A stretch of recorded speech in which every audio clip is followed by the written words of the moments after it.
All right, we have the Ocarina of Time glitch showcase ready to go. So, Jean, Sleepy Dan, Snug, please let's get this going.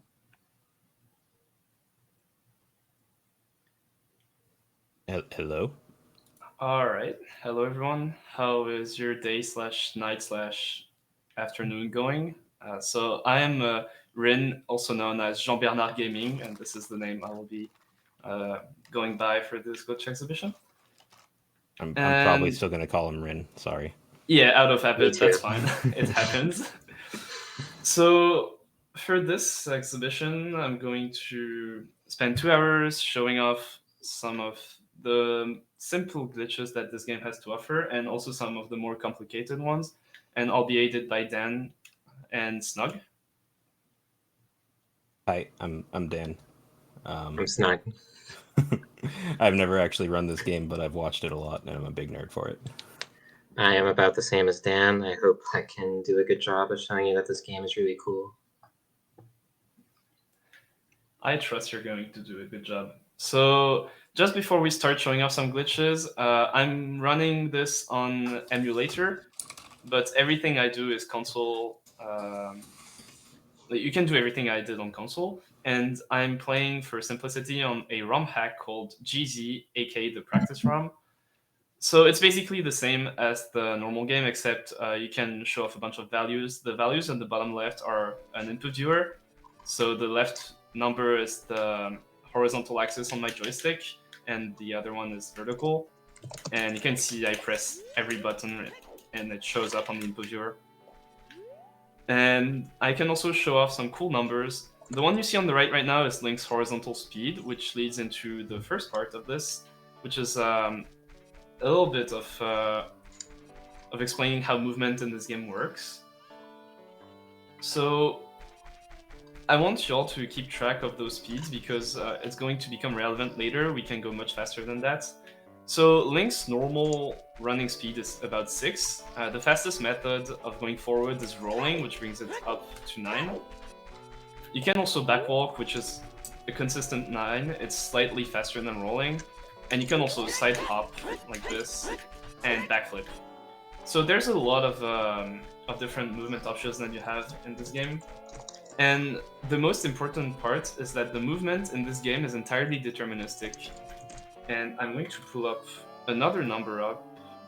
You guys can see my mouse. This is normal. I'm just going through my save states. There we go. So the other number I have here is Link's angle. So when you target a wall like this, Link always aligns up to the wall. So I always get angle 0 with this one, for example. And setups are always angle perfect, which means, for example, if I do side hop and a roll, I'm always going to get angle E328 out of angle 0. So this makes really precise setups that would normally be impossible to do really easy to do. And the second thing that makes setups in this game extremely powerful is pause buffering. So if you're familiar with Celeste pause buffering, Ocarina of Time works slightly differently, where you can't really spam pause and have it frame advance. For example, if I backflip like this and just spam pause, the game just doesn't go forward. So you have to actually advance 1 frame, which is slightly harder than Celeste pause buffering, but the game is running at 20 FPS when you're in gameplay, so it's not really that big of a deal. But pause buffering is a skill set of its own. For example, I'm advancing my backflip frame by frame right here. So that's everything y'all probably need to know for basic setups, and so we're gonna start showing actual glitches now. So the first thing I'm going to show off is something that everyone can do at home. So I'm going to fight this Iron Knuckle right here, and Child Link doesn't do a lot of damage, so it's going to take forever to die. Also, yeah, you can just cheese it in that way. All you have to do is just stand under it. This fight's supposed to be pretty hard, but you know, can't really hit you like this. Yeah, he's supposed to be some kind of mini-boss. So you notice that Iron Knuckles are pretty bulky, but thankfully, there's a way to do a lot of damage with crouch stabbing with something called power crouch stab. So, turns out crouch stabbing does the same damage as the last sword slash that we did. So, what I did before was store a normal slash like this. That slash does 1 damage. In comparison, a Deku Stick jump slash deals 4 damage, so that's much higher damage. And if I just jump slash in this way with the Deku Stick and start stabbing, this guy will just melt. Like this. Yeah, It's really not easy much to else do. now. So this glitch is actually one of the very few glitches that's allowed in glitchless because it's just too hard to regulate against, and it's also pretty simple to do. Yeah, it's just a basic mistake of programming rather than some weird obscure glitch. So like, you'd just be banning a basic attack if you banned it. Yeah, exactly. So we're going back to London Ranch now for one of the basic glitches in the game. I'm just gonna use cheese to levitate, don't worry about it. So next glitch I'm going to show off is called the Infinite Sword Glitch. So another crouch stab glitch. Turns out that you can cancel a crouch stab with a bunch of actions like picking up a bomb, talking to a sign, or Navi also works. And when I do this, you can see my sword was going weirdly. Camera is a bit weird, it doesn't work as intended. So right now, if I pull out my sword, you can see that my sword is still swinging. So the game forgot that it had to end the sword slash, and now I deal damage every frame. Essentially, you're interrupting the sword slash on the frame that it's meant to put away the sword, and since it never gets told to put away your sword, it just swings infinitely. Yeah. Hence the name Infinite Sword Glitch. And when you're in this weird state, there's also a really good thing that you do, is that Link cannot fall off ledges. I'm trying to run off the ledge right now, and Link just doesn't want to. So it turns out when you have ISG, you cannot fall off ledges at all, which means that I still don't have bounces on the save states. I only told myself like 4 times that I would. That's fine, I can just cheat them in. We talked about GZ, right? Yeah. Yeah, now we're showing off GZ features at least. Yeah. So I just equipped hover boots, and now I'm going to shield a bumpture in the air with ISG still active. And up we go. And this is hovering. Another really interesting glitch that allows for really cool setups. Because we shielded damage in midair, we can't fall because we have ISG, so Link just kind of hovers like that. And you can get out with a side hop or a backflip, or generally just taking damage.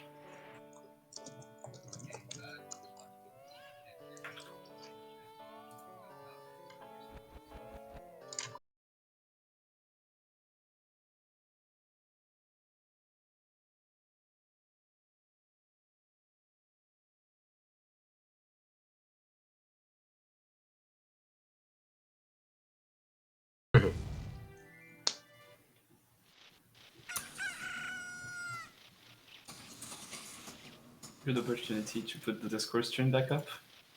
Yeah.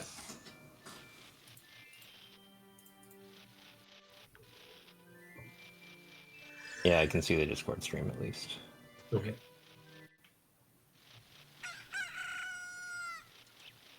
Okay, I think we're back. Are we? All right, we're back. Okay, we're Cool. good.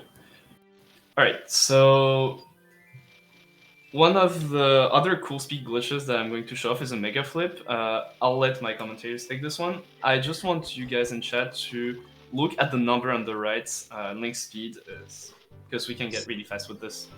So one of the movement options we have is a backflip, but we can make it an even cooler backflip if we decide to use a bomb and shield it. And we can do it that way. Well, not like that. But rolling gives you some invincibility, and we can combine that with shielding a bomb, and we go pretty far backwards pretty quickly. Yeah, you can So even that was go about like this. That was about 3 times the speed that we had when walking as an adult. Yeah, mega flips are pretty important and just going fast and sequence breaks and whatnot. Yeah, Also, because you right can now cross we're- really big gaps. Right now we're out of bounds. Yeah, Yep. you can just walk there, and We'll somewhere just along void the way out. we just void. I think it's one here. This one, I think, voids. Yeah, there we go. For some reason, you void when you touch this. Alright, so next up is another bomb glitch. Bombs are really, really powerful in this game, and that's only the tip of the iceberg with bomb glitches. So, for a mega flip, you have to roll into a bomb, but you can actually store some weird damage state by trying to grab a bomb and shielding on the same frame. Like this. Link is just frozen in place right now. And I'm in this weird state right now where there's supposed to be a Navi text box here, I didn't trigger it. I can't use my sword, I can't use items, and as soon as I side hop or backflip, Link is going to launch forwards like this. So this is called the ground jump for obvious reasons. In Zelda games, normally you're not able to jump off the ground like that, but you Unless can use it's this. Breath of the Wild. Yeah, unless it's Breath of the Wild, of course. But you can use this to climb really high ledges like this. This skips the entirety of the Sacred Forest Meadow Maze. You can see that there's those moblins walking about. They would be kind of annoying to get past, but like this, you can just ignore them. Yeah, we'll talk about moblins later, if the glitch exhibition incentive, like bonus glitches have been met, so make sure to keep donating for Oh, that. yeah. I don't remember Yeah. if it's been met, but Look There's a forward to funny it. thing We with are moblins at the $27 end. away. Oh, we're pretty close. oh, nice, nice. Let us be able to show off really cool stuff. I mean, we already Yeah. get to show off cool stuff, but that stuff is really even cooler. Yeah, it gets into the silly, the realm of silly. Yeah. Alright, so now we're going to get into the big speed stuff. So, If you remember Mega Flips from about a minute ago, you recall that we kind of rolled into a bomb and then backflipped away from it. And then with ground jump, we tried to grab it while shielding it. So what if we used like the thing that bombs do, like damaging us while we try to grab it? This is a super slide. It's pretty cool and fast. we're sliding. So that's pretty fast. That's, again, about 3 times as fast as normal walking speed. That is obviously has pretty useful applications in going quickly, since we just crossed all of Lon Ranch here in about, like, 10 seconds. Yeah. But And one... cool... Oh, yeah, go ahead. Oh, okay. Well, one unfortunate thing about super slides is that you cannot steer. You just kind of go in a straight line. It can be really useful like that, but we can also do better. Ren, if you want to go ahead. Yeah, sure.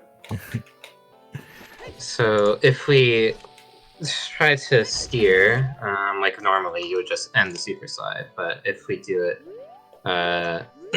in a different way with a hyper extended super slide, we roll into exploding bomb while we hold down just outside of the dead zone of control stick. If you look at those 2 numbers in the lower left, Yeah. those tell you where you are holding the control stick in terms of coordinates.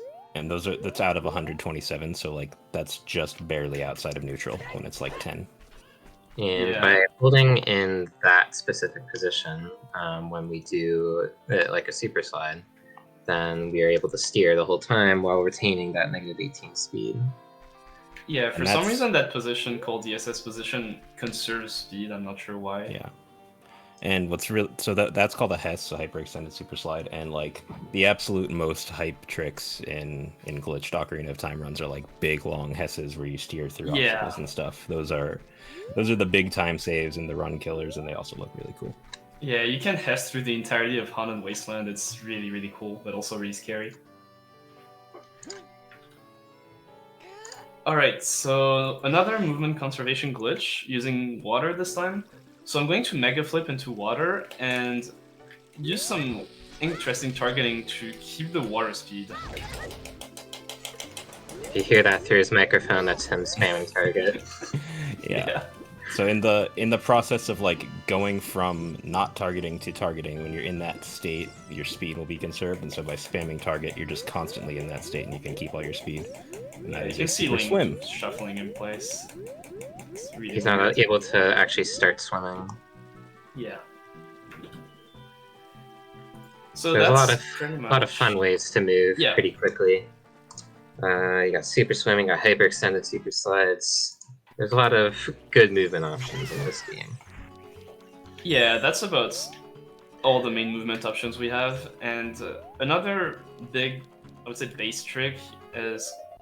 So normally there's some items that you're locked out of as adult and child. For example, adult cannot use boomerang or deku sticks. Child cannot use hammer. But turns out there's a trick called equip swap, where you trick the game into thinking it's equipping something that you can equip, but you're actually equipping something else. This might take a few tries.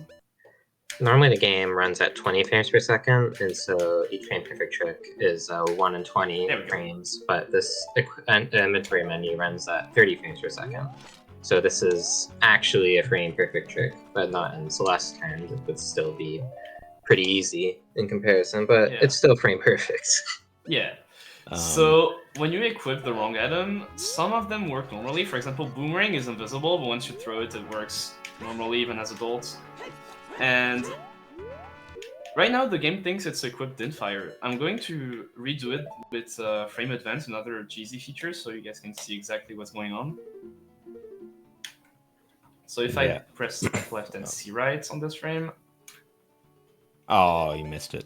Oh, dang.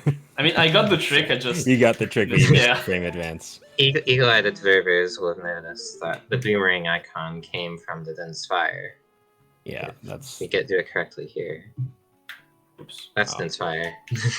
That's what normally happens. There we go.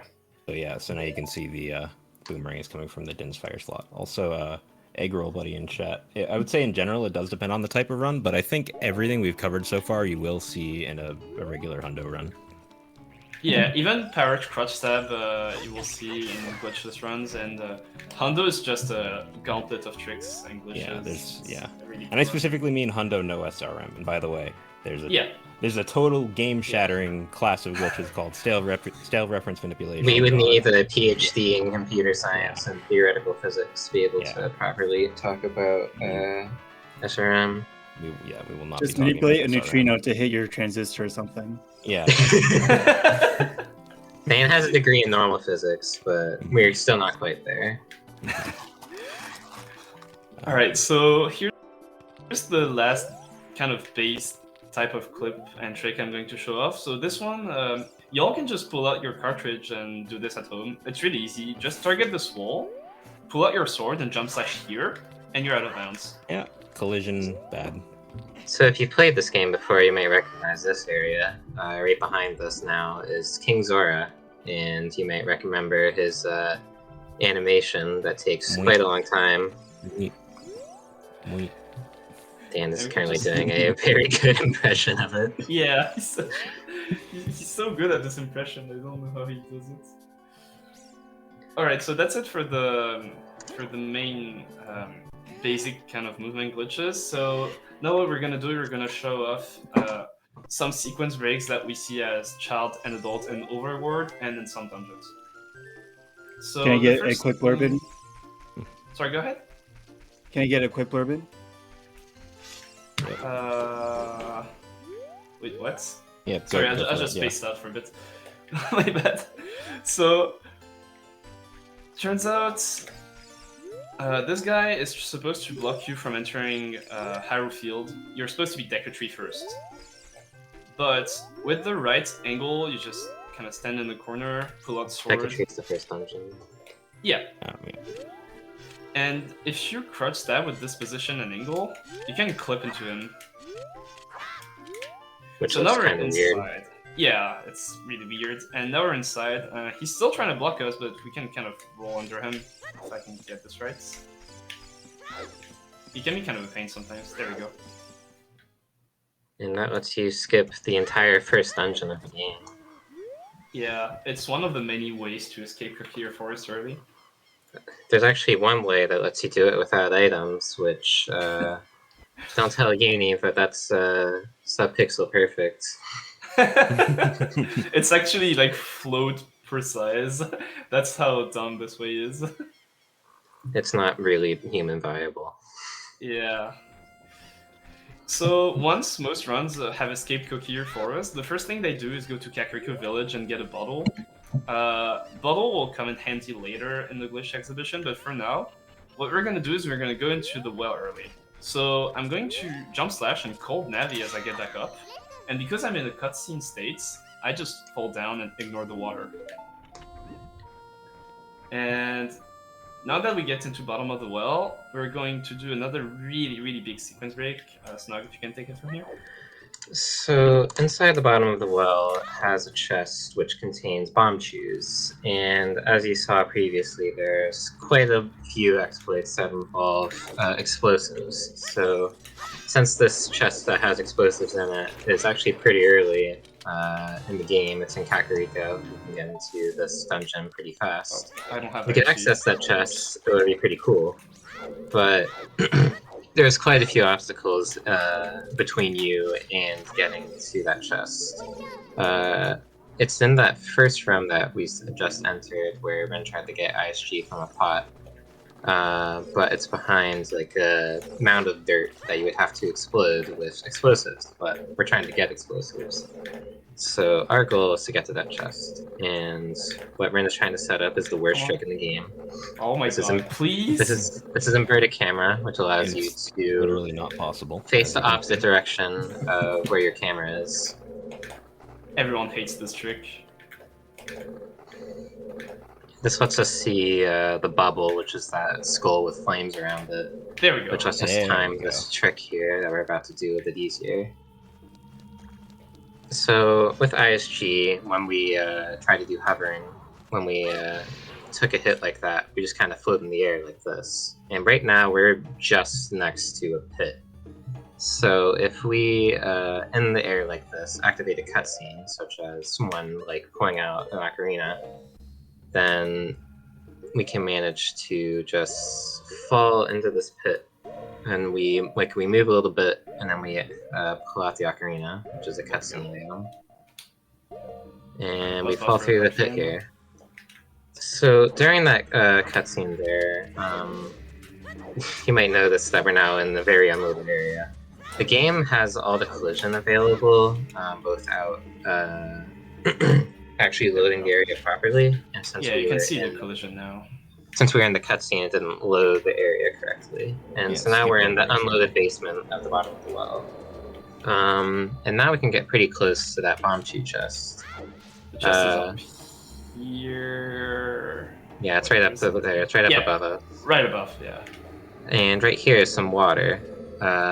So even the water from upstairs is still loaded, and it extends downwards pretty far. So we're going to use this water to clip through the ceiling. And now we can get to this chest. There we go. We have bomb shoes. And So that this lets us trick, do a whole bunch yeah, of go ahead. stuff now. Yeah. Yeah. Early game bomb chews, very good, very fast. Yeah, for the reasons we mentioned, explosives are incredibly powerful. This trick is really long, but it's entirely worth it. Explosives are just that useful. Yeah. Can I get In a this quick game. read donation in? Oh yeah. Sure. We have a $5 donation from I don't know how to pronounce this. Adra Sir. Love you, Ren. Good luck. You the best. Thanks. Good to see you here. Alright, next So up right is now- one of the biggest sequence breaks. So Snug, I'll let you explain this one while I miserably fail it, probably, because it's hard. So right now we're in the Temple of Time, which is where you can change from a child into an adult by traveling through time. You're normally meant to have these spiritual stones, which you can see on that pedestal right there. But you can also see that very small gap in the door. So what if we could just go through that door? Getting the spiritual stones would require going through all those dungeons, like that one we skipped with Forest Escape. So, like that, we can clip like through the door. So that's a pretty precise side hop. That lets us barely clip out of bounds, and then we can do a jump slash to get back inbounds, and now we're inside the chamber with the Master Sword. Yeah, and we can just get the Master Sword. Some of the runs get the Master Sword after like 8 minutes. It's kind Also, of my name is crazy. B button, don't worry about it. Yeah. I have no idea why it's just that way. Also, I'm on the subject of text. Did we explain the difference between English and Japanese? Oh, It's yeah. 1 bit. Literally 1 bit. All cartridges have both English and Japanese languages on. It's just one. Is it byte or bits? I always forget bit, right? I don't know. It Yeah, doesn't it's really one- matter. Yeah, Honestly. yeah. So it's a really small Essentially- difference. Essentially, there's no actual difference between English and Japanese. Except that in Japanese, the text is much faster. Alright, so now we're going to start breaking the child dungeons. So right now we're in the basement of Deku Tree. Normally you're supposed to go all the way around and enter from back there through that crawl space to push the block back down. But with a lot of really precise platforming, you can actually skip all of that. This is glitchless viable. It's not really anything of a glitch, it's just really tight platforming. And there we go. That's E1 skip. Yep, and that is a perfect example of all the movement being super precise and reproducible. If it wasn't like that, that setup would just not be a thing. Yeah, it would be like look roughly at this texture and then go. Which you So can this do, is- but Yeah, you can really kind work of very do, often. but yeah, it's just harder. So that's it for Deku Tree as child, but it turns out most dungeons are faster to complete as adult than child. But normally the Deku Tree's mouth is closed when you're an adult. I can show it off right here. You're not able to enter here. So this is because But- the Deku Tree is dead in the story after you finish the dungeon as child. Mhm. So you're not meant to be able to get back in as an adult. So you know how I was saying the big long hisses are the hype parts of runs? Well, this is absolutely one of them. Yeah. I'm using the This is- macro for this, which is basically GZ's task tool. Some really big tasks have been made with this, it's really complete.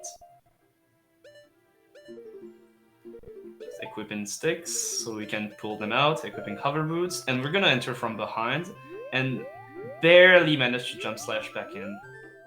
And And just there we go. hit the loading zone that's still there. And now We we're use the inside macro Deku for Tree as that adult. because that's pretty tight to get That's- that yeah. clip and then the jump slash. Yeah, I've seen that trick kill several runs back in my day. Yeah, it still kills some 100% runs. So once you're in Deku Tree as adult, things get really easy. Vines are hookshotable, so you can just throw a hookshot at them through this floor for some reason. And The floor is just one-way collision doing its normal thing. Yeah. It's not even a glitch there. Yeah, and because you're adult, you're much taller. So here's B1 skip as adult. Very hard. Very precise setup needed where you just walk at the wall. Yeah, just walk on the wall and press A. So most people will complete the Deku Tree as adult just because adult is generally faster than child because you have access to a lot more options. At least in the speedrun. Yeah. So now we're gonna head to Dodongo's Cavern as adults. The reason for this is that Dodongo's Cavern is just open, you can just walk in. Some Skulltulas actually expect you to come back as adults. And we're gonna take some damage. Ren, don't die. No, I'm about to die. Okay, we're fine.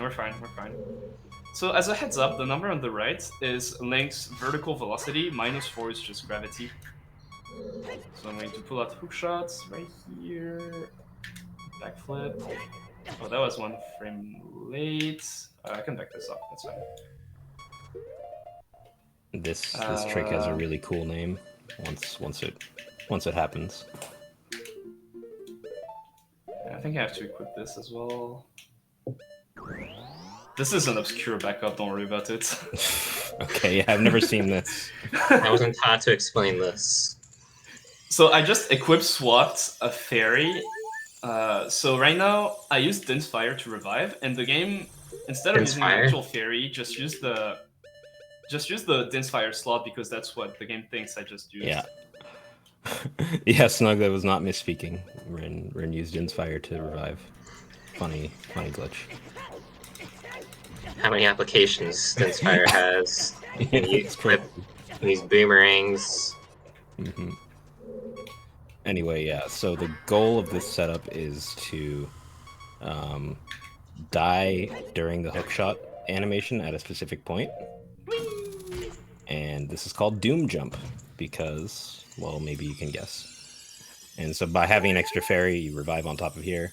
And because you interrupted a hook shot in the middle of it being used, you get a huge jump. That's called a hook shot jump. It's really cool, and you're going to see another one of those later.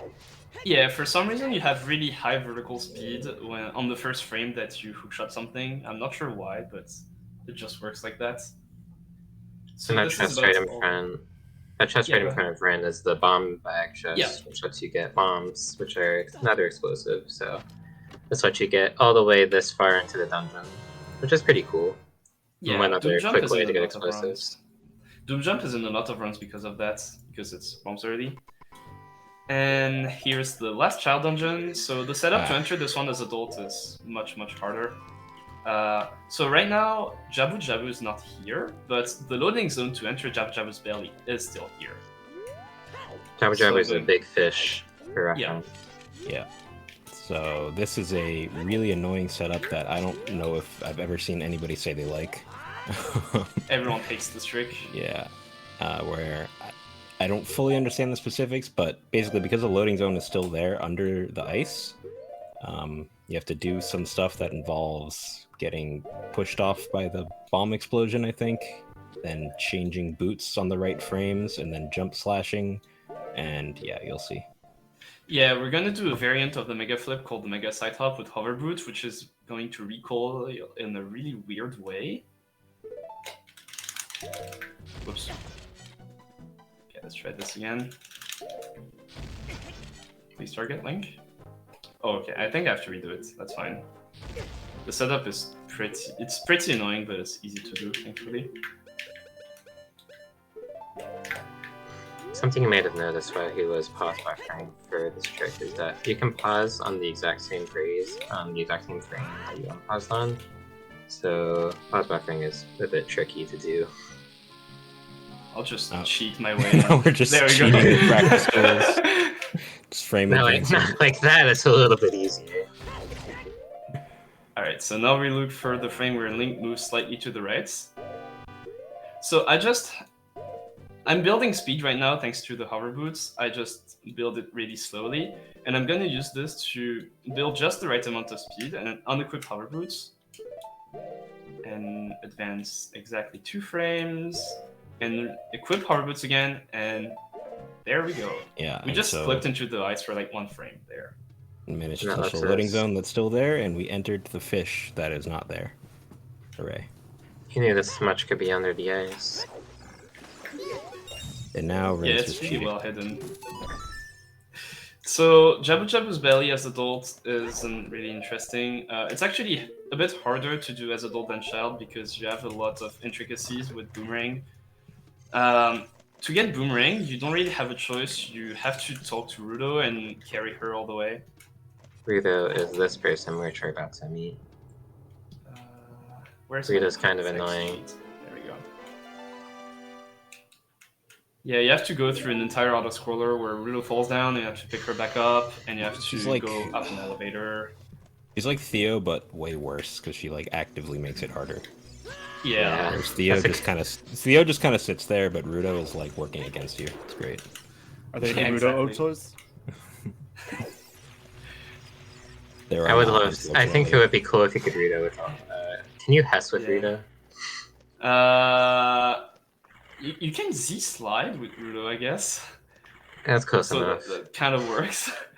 So the whole reason we have to get Rudo is because of this switch. After this locked door is Boomerang, which we absolutely need to beat the boss of this dungeon. So Jabu Jabu's belly is pretty much an auto-scroller once you enter it. So that's it for the child dungeons, and we're going to move on to the adult dungeons. Is this a good time to get a quick bourbon? Sure. Yep. Yeah, go ahead. Reminder that we are here for the Trans Empowerment Project. One of their programs is In Transitions, which works to ensure that the community has access to the most basic of needs. The program provides direct aid in the form of food, grocery delivery, clothing, hygiene products, HRT assistance, temporary housing, and much more. In 2022 alone, TP provided over $7,000 in assistance to over 220 people, 65% of whom were BIPOC or non-white, and roughly 25% either homeless or in danger of becoming homeless within 7 days. For more information about TEP's programs, visit transempowerment.org. We also have a donation from Comet for $12. He says, "All right, Gravers, I'm going to go to work real quick, and you better see this total above $3,000 when I get back," which we are at, actually. So thank you, Oh Comet. wow. Let's go. And we Whoa. have reached the bonus glitch incentive. Nice. Oh yay. Alright, that's good. I'm very Y'all excited won't to be show this off. disappointed. Alright, so Richard Backwards. Okay, sorry. Richard go Backwards. ahead. I'm not going to try and pronounce your name again. I'm sorry. But thank you for the $40. 3K hype. Go cute gamers and go cute chat. Ayaya. Love you, Richard. So we basically just clipped through a Song of Time block. Just don't worry about it. It's pretty simple. So what we're gonna do now is we're gonna reach that ledge thanks to a bomb damage boost. Oh, I missed the frame. That's fine. Good opportunity. Well, now we can to talk show about the this ledge clip clip. again. Yeah. So I'm going to target the wall as I fall off, and this is gonna put Link in a weird position. And this is gonna clip me inside the Song of Time block. Come on. Not so simple now. There we go. So I'm inside the Song of Time block, and I can just open the door there. So by targeting when you fall down to grab the ledge, you trick it into thinking you're grabbing it from the other side. And so you get inside the block rather than outside. Yeah. So this bomb is going to damage me as I fall off a ledge, and that's going to make Link jump. And so on the frame that I jump off the ledge, I'm going to equip hover boots, and that's going to allow me to do a jump while still having the really low friction that hover boots have.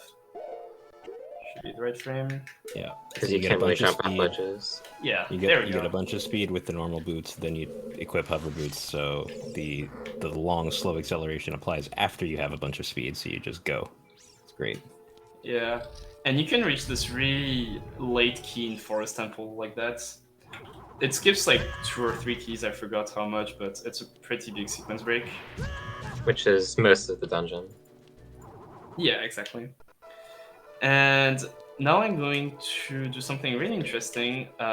You might not understand what's going on, don't worry about it. First, I'm going to clip into this railing and clip out of bounds. Whoops.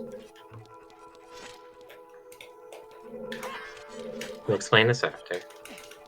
And I'm jump. And I hit the loading zone. And here we are in the boss room. I'm in the boss room. So we mentioned earlier that the collision is always loaded in the dungeon no matter where you are, and that includes the collision that's also happens to be a loading zone. So if you can just hit the boss room loading zone behind the door from out of bounds, let me show this off with collision view. Like this. It's might not work. Well, you can see skill where issue. the boss door Yeah, is. it's good. It's because of the levitate. Nice. This did not happen in practice. You're punished for cheating. There we go. And yeah, you just land on the loading zone. And here's Phantom Ganon. So here's Forest Temple. It's a pretty broken dungeon, pretty fun to get through. And another really cool dungeon here up ahead is Fire Temple. So Fire Temple is a really vertical dungeon, so it's pretty hard to sequence break, but there's a couple really big sequence breaks. The first one is the boss key skip, which I'll show in a second, and this one. where we're going to have a bomb push me out of... What? Okay, cool. So I'm going to have a bomb push me out of bounds at the right angle. And this is going to clip me out of bounds. Oh, come on. I got crit wiggled! No! Perfect. Okay, well that's a perfect opportunity to talk about Yeah. crit wiggles. Exactly. Dan, do you want to do that? Yeah, sure. So, basically, I mean, I don't have audio right now, but if you can, I'm imagining that there's the beep beep sound playing right now. Of course. And whenever you can hear that beep beep sound, that's the low health sound. There's a chance, I think it's like once every 256 frames or something, Yeah. where Link will just, Oh my god. when you're going forwards, Link will just have a different angle that he's moving. And I think it's supposed to indicate like, oh, Link is injured, so he stumbles a little bit. And it normally doesn't really matter, but if you're in the middle of like a setup or you roll on that frame, then it just gives you the wrong angle, and you're just completely screwed. And with some setups as precise as they are, such as maybe this one, Yeah. that can mess things up pretty easy. But it's so much worse in Majora's Mask, where I don't exactly know how it works in Majora's Mask, but I've heard it described as basically Link is hammered. Like, he just can't get straight at all. Yeah, it's awful. Alright, so I just clipped using the bomb damage boost, and I barely reached the outside of this prison right here, and I can get the key from it. This is a huge sequence break because we can go all the way up with this. I just pulled the bomb on accident. Oh, now you're zombie hovering. There we go. This isn't Wind Waker. This is Wind Waker now. So yeah, we get all the way up there, so that's why this glitch is so powerful. And the second big sequence break is the boss key skip, so Dan, you can take it from here. Yeah, so after you get what's it called, Megaton Hammer, you can just do a Hess right here, and you get another cute angle clip like we talked about earlier. And you may look like he's just falling into the abyss, and then does a jump slash, and then will eventually land on the loading zone. But that's actually a lot more precise than it may have looked, because you have to avoid the rooms that are in the way, and you have to jump slash at the right time. It's kind of messy. And yeah, now we'll see again with collision view how that actually worked. Oh, now you're gonna get a ground jump, right? Or you just did? Nah, I just rolled too early, that's fine. Oh my god. Sometimes this Hess can be annoying. There we go. You're gonna get a lot of speed. Okay, that's new. Fine, I'll just frame advance it. Frame advance a Hess. Okay, the game does not want to cooperate, apparently. I've never seen this. This has never happened before. There we go. Okay, so we barely avoid this room that's a bit low. Well, except that you do actually need to. Yeah, I think I dropped the bomb one frame too early. Yeah, you have to. This clip's impossible, I swear. There we go. Yeah, avoid that room and then jump slash to get the forward momentum to reach the loading zone. It's It's actually a lot harder when you very can't hard. see anything. Yeah, yeah, exactly. There's some visual cues that you can use, but it's still really hard. So that's it for Fire Temple. Volvagia is a pretty interesting boss fight, but we'll show this boss fight later because there's some more tricks involved with that. For now, we're gonna move on to Water Temple. Water Temple is everyone hated Water Temple casually, right? Come on, I won't believe you. Okay, I actually also really liked it, but most people Temple's fine. hated it. It's So- complicated though, but yeah. Yeah, it's a really hard temple, but you can just kind of skip all of it. So this is gonna be really short. I'm just going to super slide my way across that gap and use hover boots.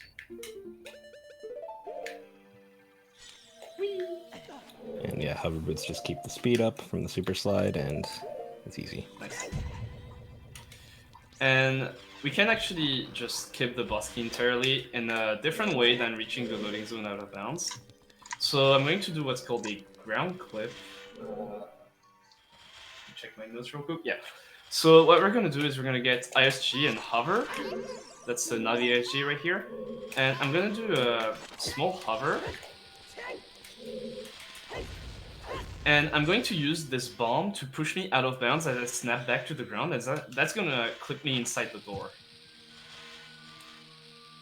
Like that. And that's how you get into Morpha. And on to probably my favorite temple and speedruns, Shadow Temple. This one is really, really cool. Dan, if you can take it from here. Yeah, okay, so we were talking about hookshot jumps earlier. We're going to do another one here, but the way this one works is kind of completely different. Basically, so right now, the game is actually almost soft blocked in a way. Link is in a really weird state where on most frames of this animation, you just can't do anything at all. And so on one of the cycles, you pull out the hook shot, and then on the next, you try to use it. Then the state that you're in will interrupt that hook shot, and you get that jump because you interrupted the use of a hook shot. And now that we're up on this ledge, Rin just got ISG with Navi, and the point of that is mostly just a safety thing so that you can't fall off the ledge. It would be ridiculously hard otherwise. And yeah, it's possible. It's just dumb. Yeah. The whole point of all of this is now we can enter the kind of the front entrance area of the Shadow Temple without hitting the triggers. So now it's like mostly unloaded still, meaning the door is not there, which is good because you can just walk straight through it without having to light the torches. Yeah, you can skip the entirety of Din's Fire, and that means you can get to Shadow Temple right after getting hook shots, which is pretty big. So if you've been wondering how we're going to have hover boots for all those tricks before, well, that's how we can get to Shadow Temple pretty quickly, which has hover boots. Yeah. So yeah, a lot of there's routes where you'll just get hook shot, then go into Shadow Temple and get hover boots, and then that's it, right? Like I'm pretty sure. Hover boots that yeah, that's what the biggest category GSR does, and 100% also does it. They get hook shot and then go straight to Shadow. Yeah. And here's how speedrunners will do Shadow Temple. This is not gonna look like it makes sense, but This is a fun one. we're gonna There's a explain reason- it. Anyways. There's a reason This this is is also a macro, because it's hard. We're just hanging out in the green abyss, Grabbing climbing the the ledge ledges and there. stuff, swinging some Moving swords.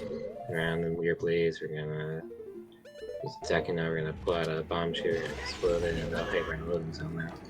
And look at this, where this is Bongo. This is the boss room. Funny how that happened. What? I sure wonder how we got there. Funny you should ask. Oh, what? So let's show that again, but with collision view. Yeah, And collision actually view, explaining part of and it. we're also going to use another really interesting tool called Free Camera, which is another Jeezy feature. So, I have no idea where I am right now. Okay, there we go. Yeah. So, down below is the bus door. You can see the green square is the loading zone. This is the boat room over here, and right now we're right above this room. So what we're going to do is we're going to do a mega flip, and this does not look right. Give me a I was moment. levitate at it again. I don't think it was out to levitate. I think it was just the game being weird because Ocarina of Time. Did I mess up free camera? No, this should be okay. Okay, let's try again. There we go. Oh, alright. Yeah. So, what we're going to do is clip through this pile of dirt right here. And we're going to use a mega flip of a bomb shoe. Mega flips and And free cam use- looks so crazy. Yeah. And use hover boots to clip over here. This is the hover boot sound, don't worry about it. And now we fall down there. So we navigate there. And this room is still unloaded in terms of visuals. The collision is all still there, though. Yeah. And what we're gonna do is we're gonna do a ledge clip, and having a bomb shoot damage boost us out of the ledge clip, and we're gonna be going under the door. So this is just to set a position.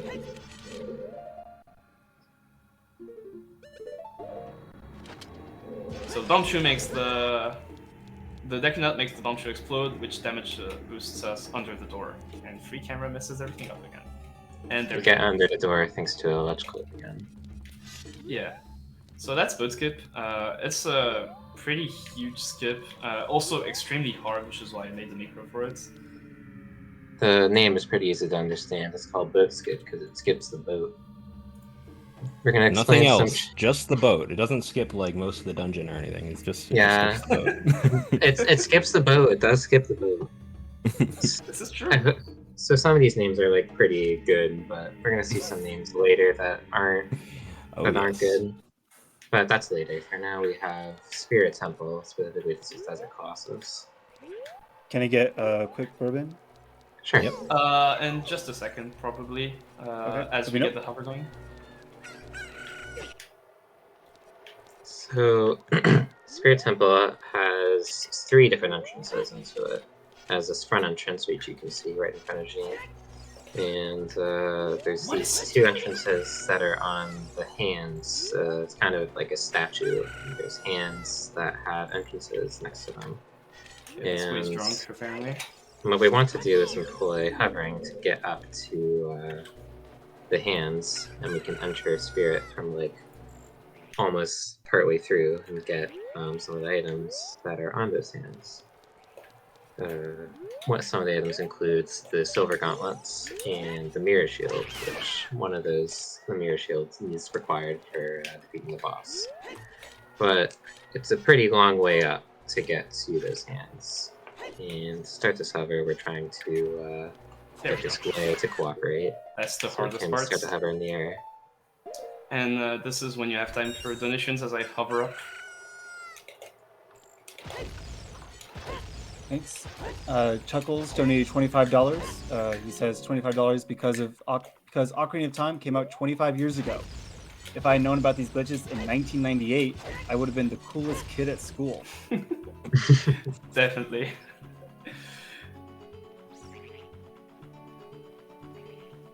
Alright, so now we're up against the top of the door frame for Spirit Temple, so I'm going to unequip hover boots and backflip up to this ledge and do a precise setup as I forget that I'm still in the air here. That's one too much. There we go.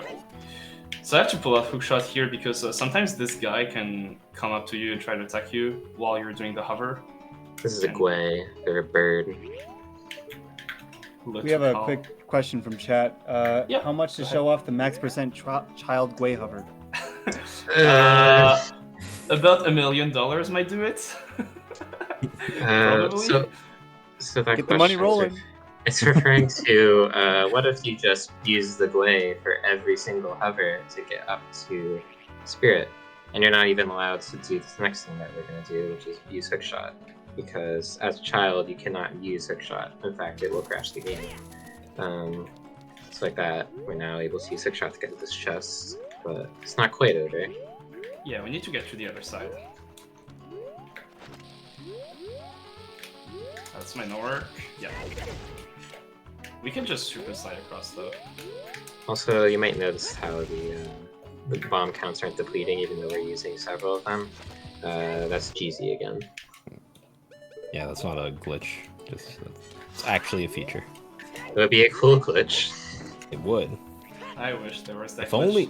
only there was a only glitch that you could like refill your explosives with Yeah, on a regular right? basis. Yeah. That would be pretty useful. Alright, If so only. jokes aside, we now have Mirror Shield without ever entering Spirit Temple. And that's a huge sequence break because Mirror Shield is one of the items that you pretty much have to get in order to beat its respective dungeon.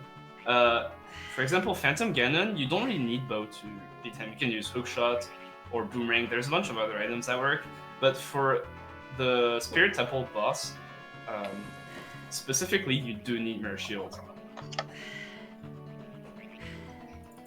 And here's another big sequence break. So right now we're at the top of Spirit Temple. This platform is supposed to go down and in front of the statue.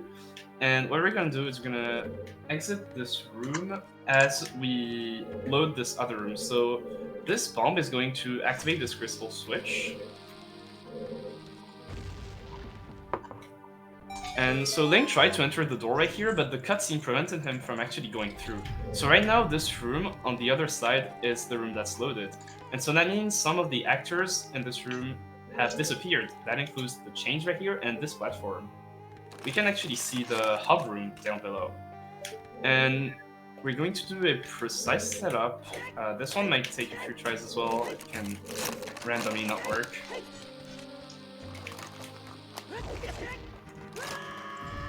Okay, looks good. So right now we're on the shoulder of the statue. I can show it from here.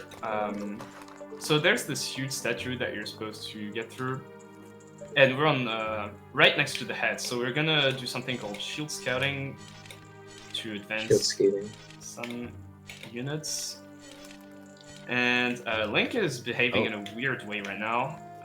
And we're gonna do a trick called hookshot extension to hookshot through the wall, and we're gonna hookshot this thing, which gets us inside the head. And now we can just open the boss door like that. You can also skip the boss door because of course you can use a kind of similar thing to what we did in Water Temple with the ground clip. But it's a little different. Yeah, it's just really hard to do, and there's only so many glitches that you can show off in 2 hours. Hey Ryan, welcome Raiders, welcome to chat, welcome to Archiethon. Hey, Raiders. Hello. So, for the last of the adult dungeons, we're going to skip the entirety of the trials that lead to inside Ganon's castle. So, this wall, for some reason, is really weird, and if you manage to touch it at the right spots, you just load the inside of Ganon's castle. We're not really sure what causes it. We think it might just be a case of, oh, I did this on accident, whatever, people won't touch it anyway. But you can reach this by hovering. You can show the collision. It's just like it's a huge green square on this wall, which you might remember being the loading a new room. Yeah, only this side is green like this. For some the reason, bridge is over there. I'm not even sure why. For whatever reason, this whole wall is just part of a loading zone. Somebody made a typo or something. I don't know. Yeah, probably. And if we do a hover, the same way we did in Water Temple, and just backflip, there we go. We just completed all the trials and went through the barrier. So there's normally 6 trials that you have to finish to open the barrier and allow you get into here. But doing that, you can just do none of them because that's faster. And on the way to the castle collapse, so after you beat Ganondorf, there's a huge escape sequence where Ganondorf is making castle collapse, and you have to escape in a limited amount of time. This area lags a lot. This is not my stream, this is just the game cannot handle everything. So we're gonna do a really, really precise side hop and have a bomb damage boost us into a loading zone. And so what's gonna happen here, I'm going to respawn at the same time as I void out because I go out of bounds. And I'm going to respawn, loading the room that this door is supposed to load, and also respawn at the coordinates that I was supposed to be at, because I voided out. And that's going to do something really interesting. So we just loaded into this next room, but from the very top of the tower. So Also, up ahead is a room that's interesting. Yeah, we're not going to show that on stream. Those textures were really upset. Yeah. This would have crashed on N64. Thankfully, we're running another version of the game. There's some different version differences based on what platform you're playing the game on. So on N64, you can't even use Deku 6 as adult. If you do, then your game crashes. But we're playing on a Wii Virtual Console emulated version, which lets us pull out Deku 6. They're just invisible. Nice. Are we gonna get the thing? Okay, this should work. Yes! Yeah, we got the kiss. This is why this is a Saves T-rated game. one entire frame. Saved thanks to this trick. We love the frames. Alright, And so... that skips that entire collapse sequence, which takes a while. Yeah, it's a pretty huge glitch. It's a bit of a pain because of all the lag, but it still works. And it looks really cool in the process. Yeah. Alright, so next up, we're going to show off how to avoid cutscenes, because cutscenes in this game are extremely long. You have to scroll through a lot of text, but you can actually just skip all of it, Snug, if you want to take it from here.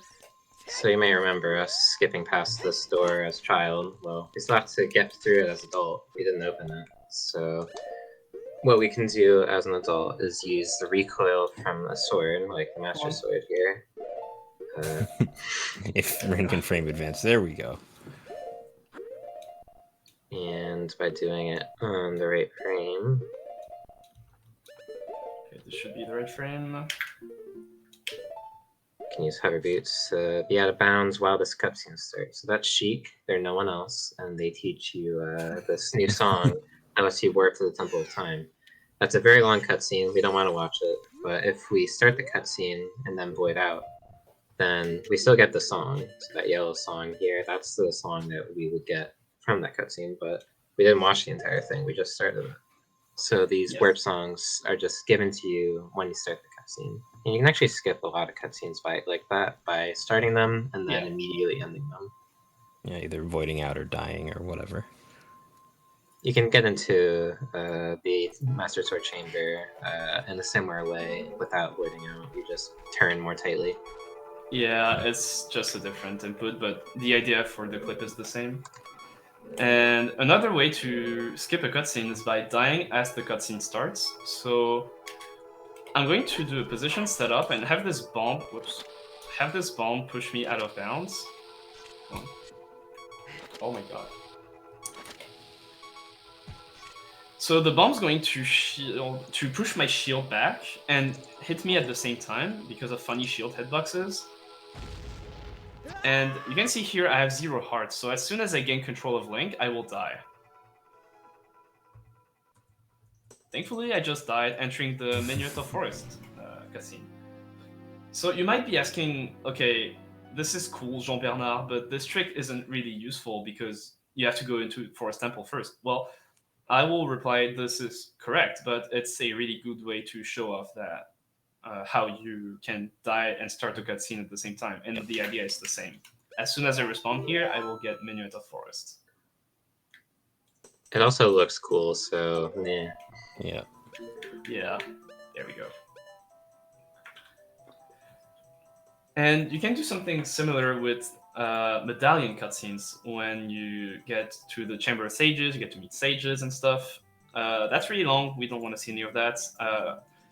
However, there's a really annoying thing that loads you into the Chamber of Sages, and they're those things. So when you enter...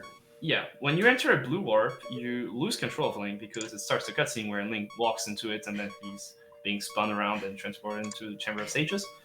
But we have a way to prevent the control loss from happening. So we're going to do a trick called Ocarina item on the edge of the blue warp by catching this fish and exploiting some weird interactions. We can use any item to play the Ocarina, and when this is happening, control cannot be stripped away from Link. So normally you're not allowed to use the Ocarina in boss rooms. So by using Ocarina items, which essentially you try to drop your fish on the grounds, but then you press another item, and so it tries to play the cutscene with that item because the bottle trying to drop the fish will play a cutscene. But the sword doesn't have a cutscene, so it plays the default cutscene, which is defaults playing to the Ocarina. Ocarina cutscene. So right now I'm going to press right target and bomb, which is going to kill me at just the right timing exactly 144 frames before the blue warp warps me away, and that will make the game respawn me as I was supposed to enter the Chamber of Sages. And this is going to have the effect of giving me the medallion, but also skipping the cutscene. Yeah, it's Just like really that. nice how basically any cutscene that ends up giving you an item or like a medallion or whatever gives you that on the first frame of it. It's very, very convenient. So where else can we try this? I think Fire Temple has a cool one. Let's cool. see. Where's Fire Temple? Oh, there we go. So this setup is actually really easy. This is the same position every time. The game just puts you there, and you can just drop the fish here. And let's hope I don't get crit wiggled again. That's a dead Blavagia. We'll talk Yeah. about him more later. Rin's gonna get crit wiggled. I'm calling it. I'm saving that state. Oh, did you see that? Did it happen? Like for like a split second, Link went to the left. That's a crit wiggle. So I'm going to hit the lava pits on the right timing, and this is going to kill me and skip the fire medallion cutscene. So I'm going to get fire medallion. And it should warp us right back to the start of Fire Temple. Yeah, Yeah, surely. like I did with Water Temple. Like, what could Unless- possibly go any differently? Oh, we could also just go to Forest Temple. Because that works too. So yeah, what happened there is called a wrong warp. Basically, the way it works is there's a whole table of different every place that you can get warped to, like the different locations where you can end up, like just outside of doors or whatever. But also some of those locations have cutscenes associated with them, and so as you were trying to leave the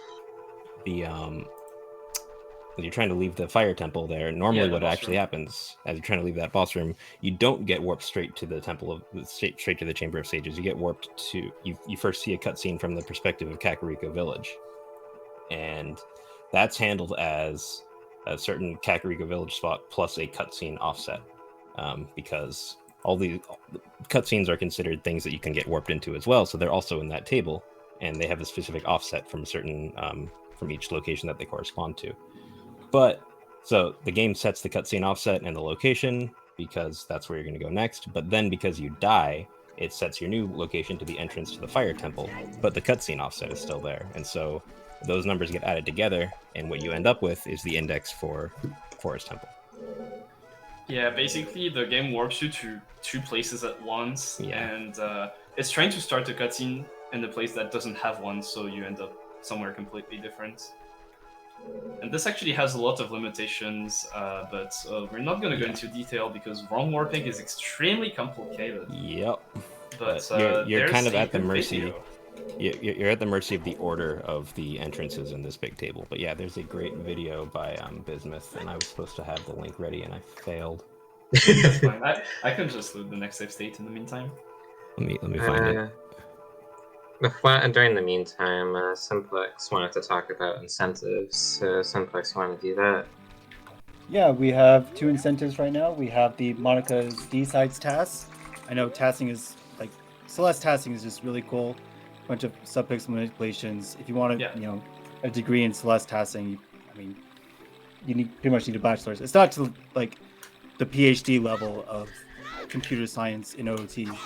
But we need 700 there, and then we have the Link to the Past bonus any percent run. That will be coming up after this. We have Link to the Past, no major glitches, and that'll be from Uni. So donate to that. Thanks, everyone. That any percent run is really cool. You won't regret it. Yeah. All right. So now Here's a RBA. big one. Yeah. Okay. So, If you know OT, you're in for a ride. Yeah. So now this next trick we're going to show is called RBA, Reverse Bottle Adventure. It's certainly a name, but anyway.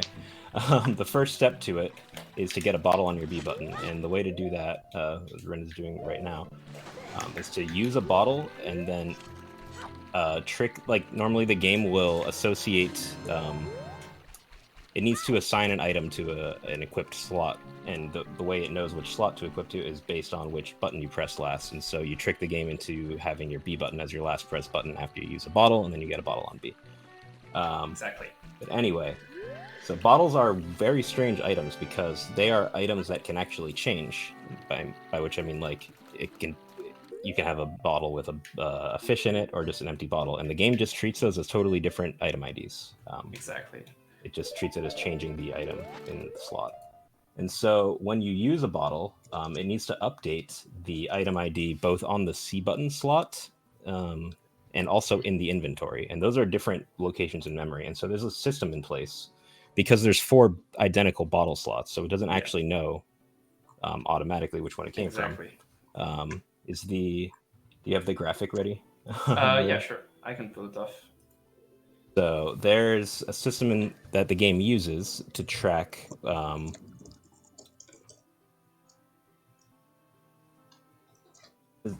there's 3 memory addresses. There's a memory address for the item ID equipped to B, then there's 3 for your C buttons, and then after that they correspond to your C buttons, but they stand for your memory your inventory slots. Yeah, and so it's like when you put a bottle on C left, the game has this address set saying, "Oh, I need to put this on the inventory slot that corresponds to the bottle on C left." Yeah, and so this system works perfectly fine. It will look 3 memory addresses over and see which inventory slot needs to be updated, and then update that inventory slot. It works great when you're playing normally, but when you have a bottle on your B button, the system isn't built for that. So when it looks 3 memory addresses to the right, what it will actually find is the item ID associated with your C right equip. It's not, and it will interpret that as if it were an inventory slot memory address.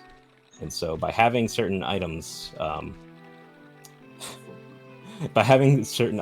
your C right button, whatever you choose to put on C right, you're basically picking what memory address is going to be written to when you use your bottle on B. And then by what you pick up or drop or whatever, for what you pick up with your B button bottle, you choose the byte value that gets written there. Yeah, and for example, having this PO on C right is a big one. I want y'all to look at my bomb tree count. Yeah, the PO. Something weird's happened. The PO points to, it's the item ID is beyond the actual inventory slots, and what it points to is a memory address that stands for the bomb chew count, and the item ID for the fish bottle is 25. So by picking up a fish in a bottle on B with a PO on C right, you get 25 bomb chews, no matter how many you had before. Yeah, and you can do it the other way, where the item ID for empty bottle is 20, so I have 20 chews right now. So 25, etc. And this is used all the time in Hundo, specifically with bugs and a PO on C right, because bugs have an ID of 29, so you can constantly just refill your bomb chews to 29. And also with bugs, you can drop them and pick them up without like losing anything, and you can also use them. And, yeah, bugs are handy. Yeah, bugs are cool. It's also a really complicated trick, so if you're interested, there's another really good explanation video by Danny. Mm-hmm. Not our Dan, but Danny. By Danny B, Ocarina of Time legend. Where is it? Here. I got it. I found it. So RBA is cool because we can manipulate things other than items in our inventory, because there's more items in the game than there are inventory slots. For example, the hookshot slot could have either hookshot or long shot, which means that when you point to an inventory slot with RBA, you can actually point even further than that. For example, with ice arrows on C rights, if I catch a fish, it's going to write to a really interesting flag in Water Temple, which just gave me the bus key. So I just happened to write the bit 1 to the bus key flag, which means I just got the bus key. And just like that, open the door. Mm-hmm. And it gets even better when you RBA with trade quest items on C rights. Adult trade quest items in particular are extremely powerful. For example, if you RBA this chicken, so this is one of the first items in the adult trade sequence where the Cuckoo Lady gives you a chicken. And if you have this on C rights, you get some really interesting things. So for starters, this is my inventory right now. I have hover boots on an upgrade slot, but don't hover worry about boots it. don't go there. That's weird. So as soon as I empty this bottle, you can see my wallet changed. I now have a 0 in front of it because I have adult wallets. I just got gold scale on my. I think that's the actual gold scale. Like I just got gold scale from that. So that's the diving upgrade slot. And when I catch this fish, my gauntlets are now black. So this is a really interesting one. I have a wallet on my diving upgrade now. Don't worry about it. So because I have silver scale on my strength upgrade slot, the game does not know what color to give my gauntlets, so it just takes the primary color of the item, and in case of silver scale, it happens to be black. So I now have black gauntlets from that. And there's a really, really interesting glitch that happens if you RBA the next item in the adult trade quest called Kojiro, and I'll let Dan take it from here. This is a fan favorite, definitely. This is a good one. I really, really like this one. So, yeah, we're just gonna RBA bugs with Kojiro on C right, and something interesting will happen.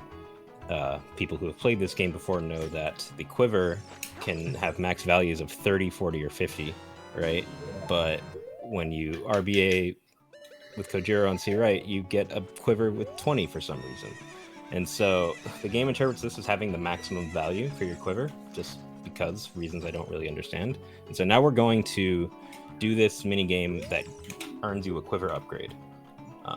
And yeah, for the record, I suck at this mini game and I despise it, so I made a very optimized task for it. Yeah, this is like a perfect task. Yeah. I'm gonna play back now.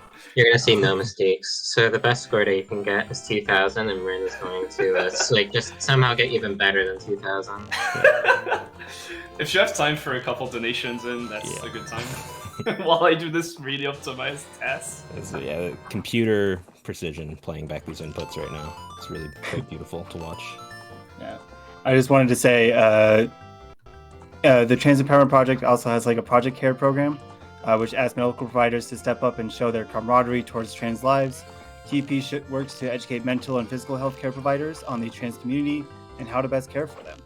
Through their partnerships, TEP works to ensure that their community has zero barriers to hormone replacement therapy or refilling prescriptions, including covering service costs if required, etc. I also just wanted to say that for reasons I don't understand is like the thesis of this game. Yeah, you have to be ZFG to actually understand these reasons, or Danny B. people too. Yeah, Danny B. Yeah, some people actually didn't master a thesis on Ocarina of Time glitches. There's plenty of just like pure glitch hunters who aren't actually runners, who I'm definitely not doing justice to right now. But there's Fig is one that I can remember. Yeah. Anyway, glitches so now we just got a quiver upgrade while already having something that the game considered to be the max quiver. So stuff gets really weird. Might notice the A button says open on it, no matter where you go. Normally you need to be standing in front of a door or a chest for the A button to say open on it. Yeah, I can use quest items though, but my A button still says open. Can I open this? And let's see what happens when you try to open. Oh, yeah. What's inside this chest? They're opening an invisible chest behind the Gerudo. That gives a spooky mask. This trick is called ass chest, and it's great. The Gerudo. You might be able to gather why it's called ass chest. I can do it infinitely as well. This is quite a video game. So the contents of this chest don't change no matter how many times you open it, but they do change depending on what platform you're playing the game on. For example, on GameCube, that chest contains fire arrows, and on the Switch, it contains hookshot. Yeah, hookshot is pretty big, but usually you have hookshot before that. So yeah, this is just a teaser for the bonus glitches section. This glitch, I put it in the main section because it's actually used in most speedruns. 100% no SRM is the one that comes to mind. And there's... but it has application. Yeah, it has speedrun applications, so there's plenty more where that came from, so I'm sure y'all will enjoy the bonus glitches. Yeah. So back to more normal RBA for now. So next, adult trade quest items are pretty interesting. For example, I have Odd Potion right now. You can look at my quest status screen and see that it's perfectly empty. But Odd Potion points so far that you start getting into flags that say Link has got this quest item. So for example, when I drop and catch these bugs again, this is going to give me a couple quest items. Most importantly, all 3 spiritual stones and Song of Time. So that's a pretty big one. For categories where you don't actually need to get items from source, Outpotion RBA is a pretty handy way to get past the requirements, because you don't need to complete the child dungeons at all. From source means like getting them normally, 100%. It does not really allow getting items in this way, because that would make for a slightly less interesting run. Yeah. There is a category that allows you to use these glitches. It's 30 minutes long. And so the reason that worked the way it did is because every item that's on this quest status screen that you can see here is tracked as a flag. Well, most of them are tracked as like flags. Yeah, it's just single a bit in memory. Yeah. And so the memory address of Odd Potion causes that 29 value. It's actually in binary. It's a series of zeros and ones to get written over that, and so all the ones are corresponding to items that you now have on that screen. Yeah, and the zeros change items that you have into items that you don't have. For example, you can see that I have Light Medallion right here. And so as soon as I drop these bugs and catch them again with Broken Gorn Sword and Sea Rights, this is going to delete my Light Medallion and give me a bunch of other ones. And it's just because of the bit representation of the number 29. That's it. Yeah. And this is actually pretty big, because once you delete Light Medallion, you can't really go get the cutscene again. So you're stuck out of it forever. Dead run. Reset. And valid. And so when you have a bottle on B, you can do reverse bottle adventure, but you can actually also do normal bottle adventure. And that one is just as broken. Dan, if you can take it from here. Yeah, so I won't get into the details of exactly why, but basically when you go from child to adult with the bottle on your B button, or I think with a bottle at all, right? Or does it need to be on your B button? Just saying about it all, it tries to update things. It's the same thing as RBA, where it tries to update bubble contents, but because it's on the B button, it behaves weirdly. Yeah, and so what ends up happening is, so whereas before we were taking an item ID that you were getting on your B button and writing that to a certain memory location, it's now going to work the opposite way, where the values that are found at certain memory locations will be written. Will be interpreted as an item ID and written to your B button. And yeah, it's basically like, man, I do not have my notes right in front of me. Sorry. This trick is pretty hard to explain, to be fair. For now, remember that I have a fairy on C rights, and when I go back to adult, the game is going to look at my child C right button to know what item to put on my B button. And because I have a fairy on C rights, the item is going to point to my Deku Stick count. And because I have 17 Deku Sticks right now, when I go back to adult, the item ID 17 will be written to my B button in replacement for the bottle. Yeah, this one is definitely a bit more complex, funny enough. Or at least it feels that way to me. Yeah, it's a bit weirder. There's also a Danny video if you're interested. Dan, if you can put that one in chat. So I have enough time to explain everything. Yeah, it's just too complicated, and even I wouldn't understand everything if I were to try explaining stuff.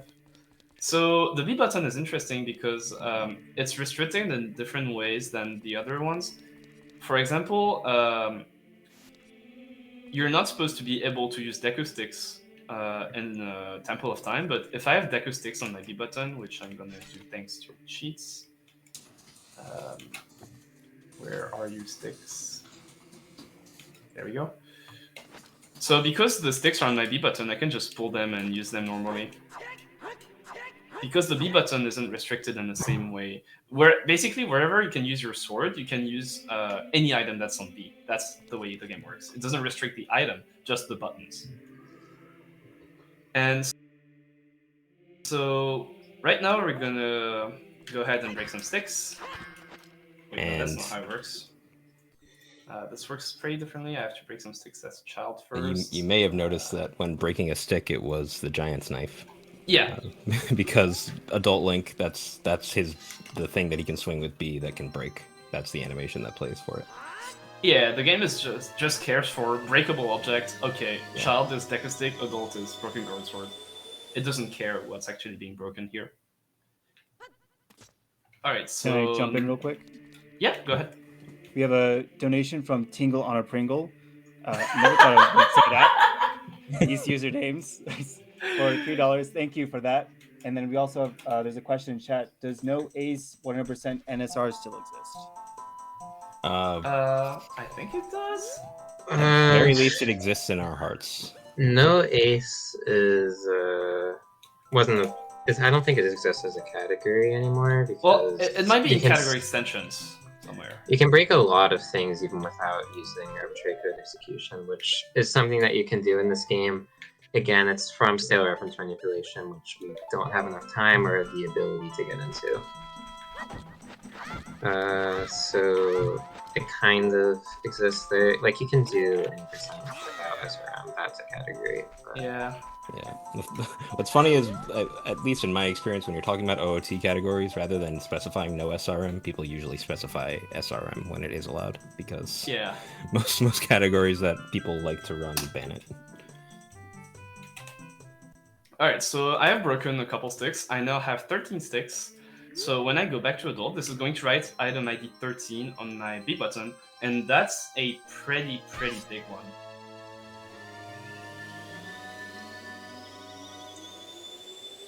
As you will see in a second. This is not the item I wanted. Whoops. I might have a backup save state. Give me a moment. So the idea is... Oh yeah, I know why this happens, okay. I figure out the mystery behind what item 13 is. Yeah, so item ID 13 points to Ferroy's Wind. Let me see if I can actually get Not it much of this a time. mystery anymore. Yeah. I mean, I had to go ahead of time for that one because I'm pretty excited to show it off. So you can fit in is huge. Yeah, you can fit in a couple donations while I get back to Ferroy's Wind on B. This Archiethon is hosted by the CelesteCommunity. 1 second. Hosted by Celeste runners playing other speed games in unique Celeste categories. Archiethon is being hosted here on Twitch. Be sure to follow the channel for regular Celeste content, including bingo tournaments, task premieres, special events like this one, and more. Check out CelesteCom on Twitter. We are on our way towards the D-Sides task and the LTTP bonus any percent run. So let's get those donations in. All right, let's see if this works. So I now have 13 Deca sticks. And so item ID, so Fairy points to Deca stick counts, which is 13, which in turn points, there we go, to Ferroy's Wind. Yep. And having Ferroy's Wind on B is super useful because, again, the game doesn't restrict, well, it restricts some items, but it also, with the B button, it doesn't restrict, like, anywhere you can swing your sword, you can use your item that's on B. So that means you can use Ferroy's Wind on B in the overworld, when you normally can only ever use Ferroy's Wind in a dungeon, and it works the exact same way. It will just go to your last used, like, entry point, and you can just warp across the entire world map with it. It's very useful in Hundo. It's absolutely huge. And not only can you use it in the overworld, you can use it for more wrong warps, because Ferroy's Wind sets a different entrance point, right? So the only thing you can do is die or go out from the bus door. You only have 2 entrances that you can choose, but with Ferroy's Wind, you virtually have an infinity of entrances. So for example, I'm going to set Ferroy's Wind right here. And I'm going to use this to do a wrong warp. And we mentioned Volvagia earlier, so we're gonna go beat up Volvagia. So if you guys can take it from here while I do this setup. I don't have ice arrows on this save state. Do you have hookshot? Yeah, I can just give them to me. That's fine. So, did we do the weird shots? No, this no. is now the weird shot moment, Okay. I guess, yeah. So yeah, we're doing weird shots here. So you might think that weird shot's a pretty weird name, but you'll understand it in a second. So because of bombs again, you can roll into a bomb and shield it. And when you try to use a hook shot on a specific frame, something weird happens. But we're gonna do it with a bow because that's also it's basically any first-person item. Yeah, Hook any shot is first-person just item works. hook shot is what the trick is named after, so that's why it's called weird shot. With weird shot, you can aim into weird places, and by using it with a bow, you can whenever the wait a bit. Yeah, for some reason the save state doesn't have anything. We're having an item issue. Thankfully, with GZ, that's very easily fixed. Take note, speedrun tool. Okay.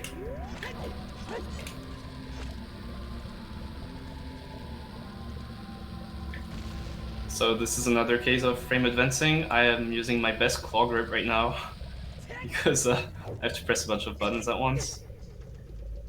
This should be the one. So if we use the bow,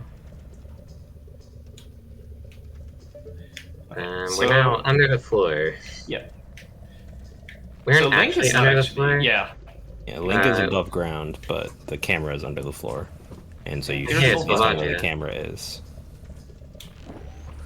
So we're just gonna chuck ice arrows at him. Yeah. That's Volvagia's second hitbox.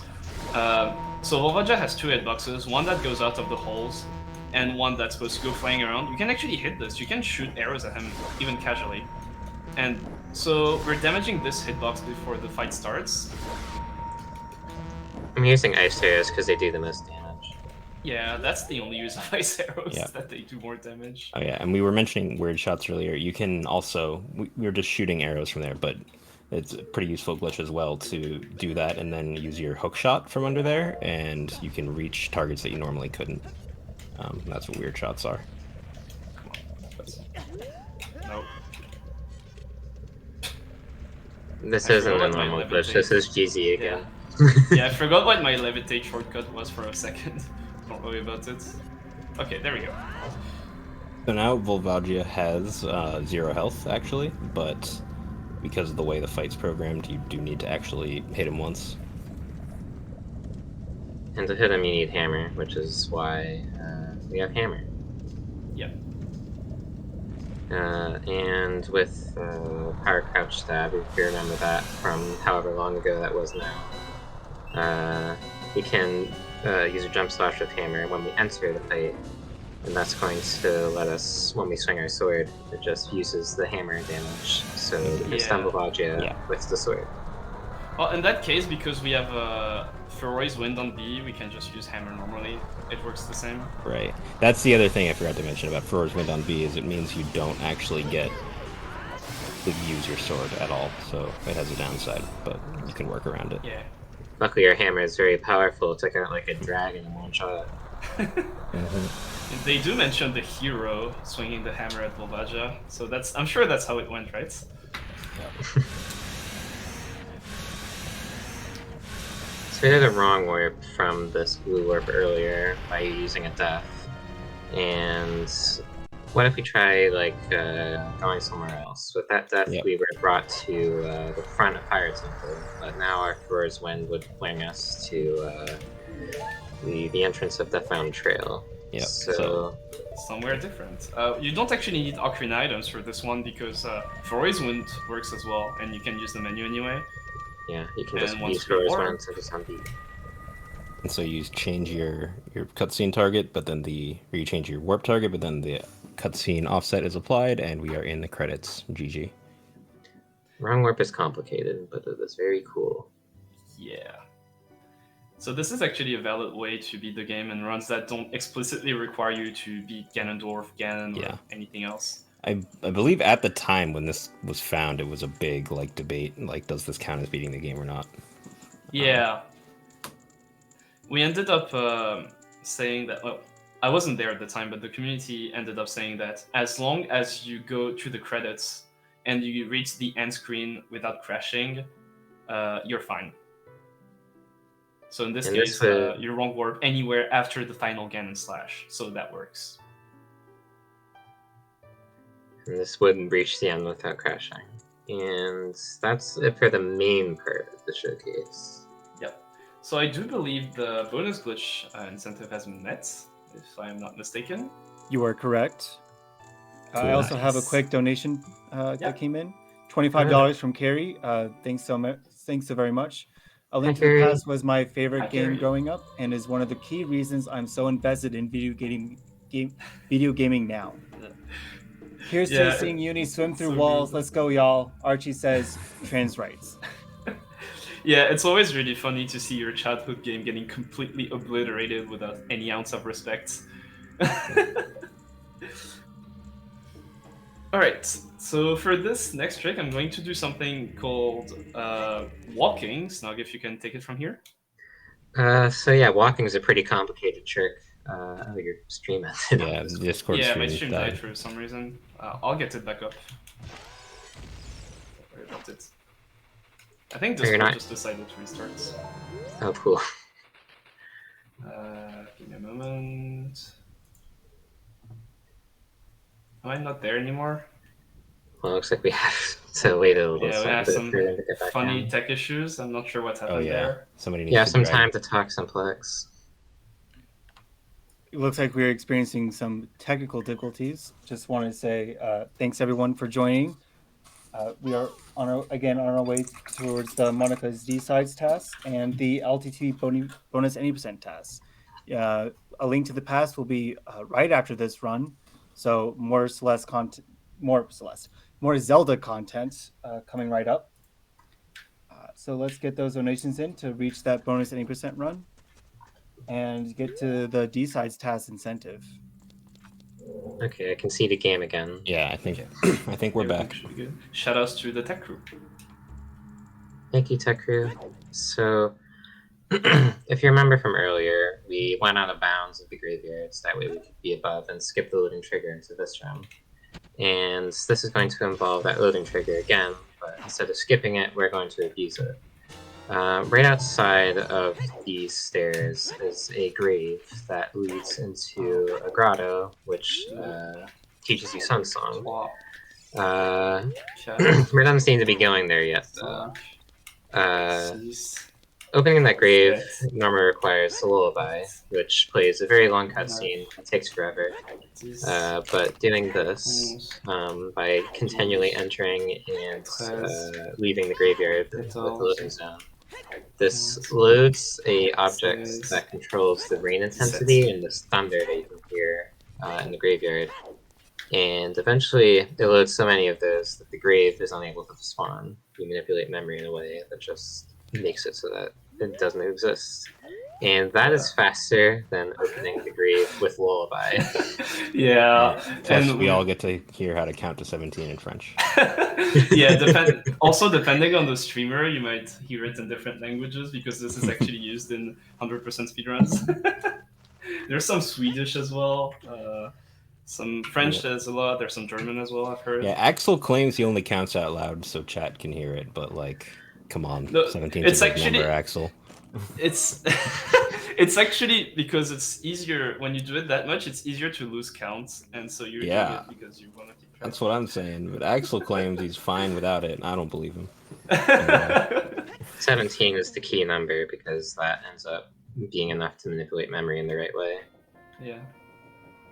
Okay, so now, if y'all remember Ass Chest from earlier, this is kind of the sequel. That's just too. So the reason that Ass Chest worked was because we had like we got a quiver upgrade after having a glitched quiver that the game interpreted was already like maxed out. So this is the other place where you can get a quiver upgrade as adult, and we're gonna do the same thing. But unfortunately for Rin, he can't just use a TAS because this is I random. wish. So he has to actually, what's it called? You know, be good at the game.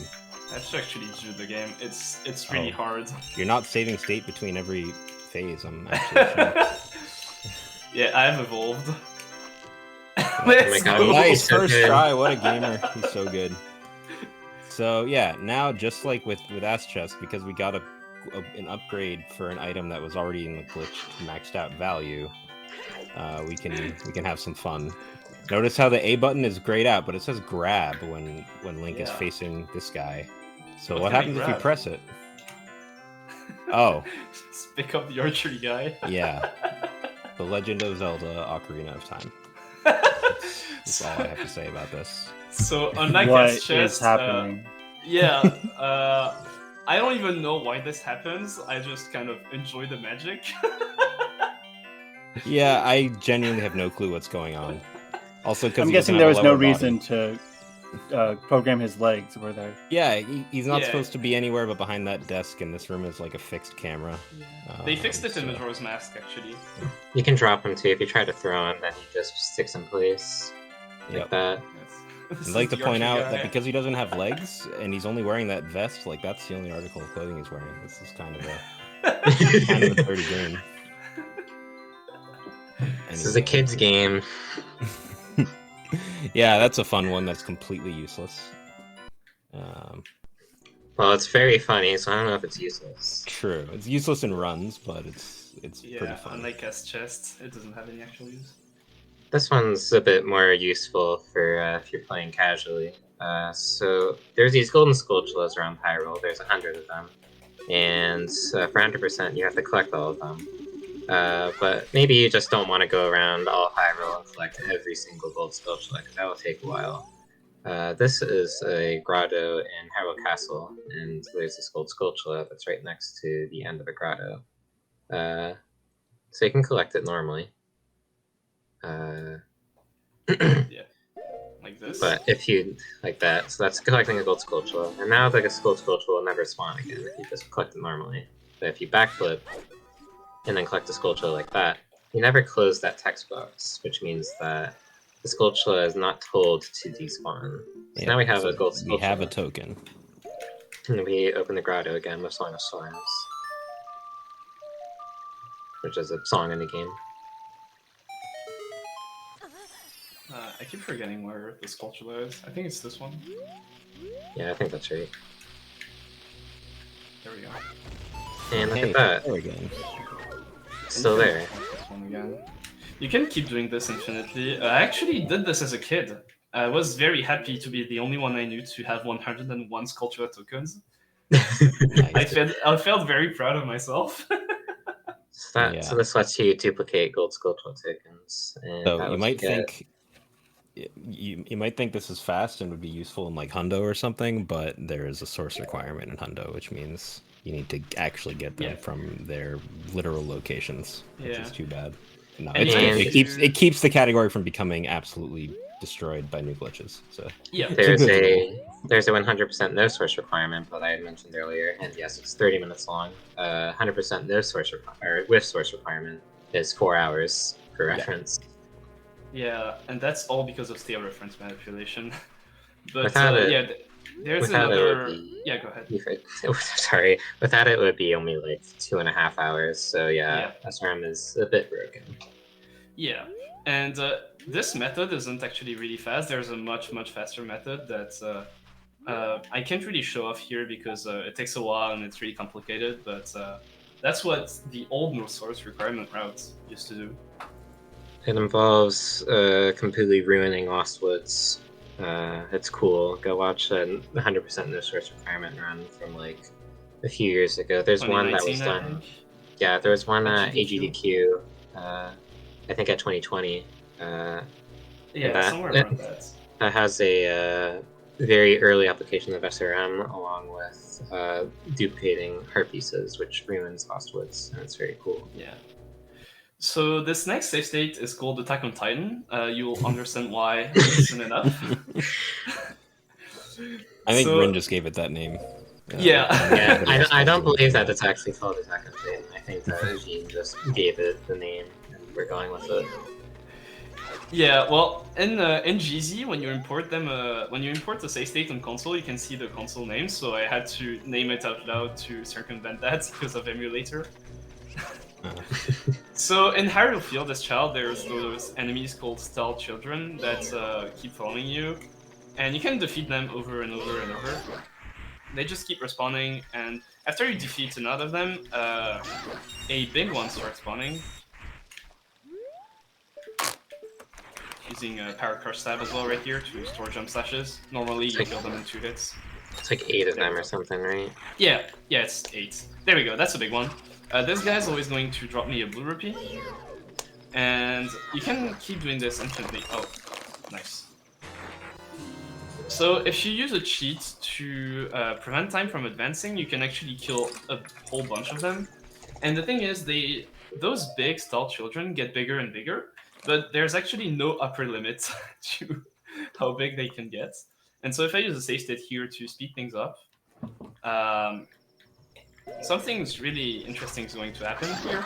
So just pretend night lasts forever, and this can happen. On that day, humanity got a grim reminder. So this guy is pretty big. I had to farm like 15 minutes for this one.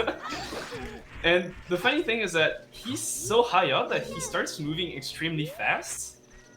And He I can't even hit you. Yeah, and I have trouble hitting him as well. So that's a pretty funny application of this.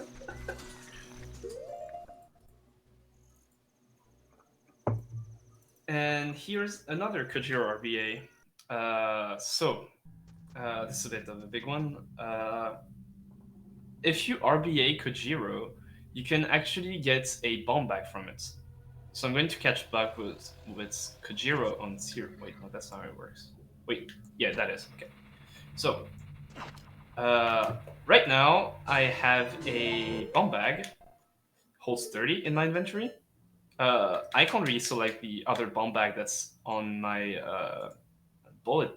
my slingshot bullet bag, but don't worry about it. It can handle Deku Seeds just fine, it's just a bag. So this chest is supposed to give me bombs and a bomb bag. Those are actually 2 separate items. But what happens if you open this chest when you already have a bomb bag?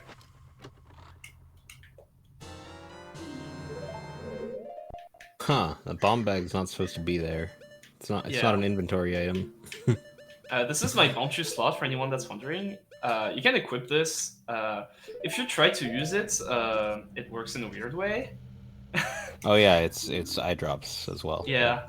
Those are eye drops. For those who haven't played the game, this is the final item in the adult trade quest sequence. You're supposed to give those as medicine to an NPC so that he can forge the Goron sword for you. But I don't think that's quite going to work. Putting a bomb bag in your eye. Yeah, no, that seems like a Maybe you bad can idea. put the bombs in your eyes. I mean, it worked for that Scolded Dongo. Or just the gunpowder. Alright, so now that we have this item, we're going to try RBing it. And for it, I'm going to go to Water Temple. There we go. Because when you RBA this thing, it has some really interesting pointers. So this bomb bag actually points to an amount of Water Temple keys. So I just got 29 Water Temple keys. Oh, yep, just the same as there was 29 bomb chews before with a Poe. Yep. It's the item ID 29. Yep. So if you hated Water Temple keys, there you go. Yep, now Just now RBA bomb bag. the whole dungeon is just completely trivialized. You can just go wherever you want. That'll And save you'll you have, some time. You'll have like 18 keys left over or whatever. I don't even know. Yeah, there's actually like a 21. speedrun. Yeah, there's 8 keys in Water Temple, Yeah. and so there's a. Well, there's actually 6, but there's a way to get item ID 31 with half milk, and there's a speedrun that gets 37 Water Temple keys because that's the maximum of number of keys that you can get. Just as a meme category, that's cool. Yeah, it's amazing. It's like 40 minutes.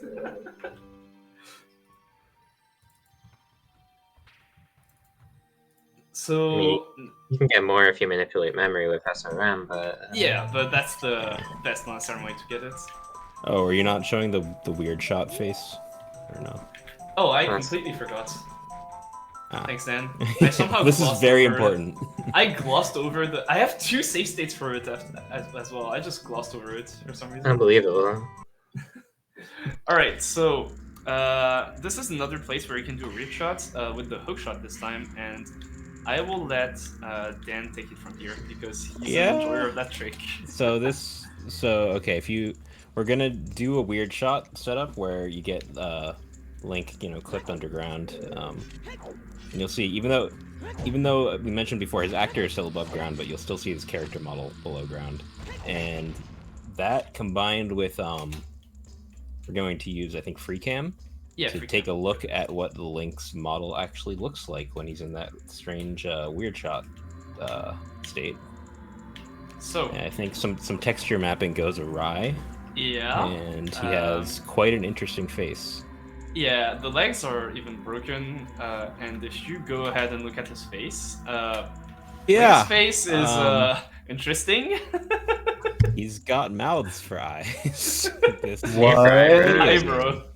Oh my god. Yeah, I have literally no clue. Just something about texture maps gets very confused. And Dan saw this for the first time when we were running kind of practice. Yeah. Probably his annoyed my reaction, neighbors. His reaction was something along the line of, "Oh my god, what in the F is happening here?" Yeah. Oh my god. Yeah. So, yeah. So Legend of Zelda, Ocarina of Time.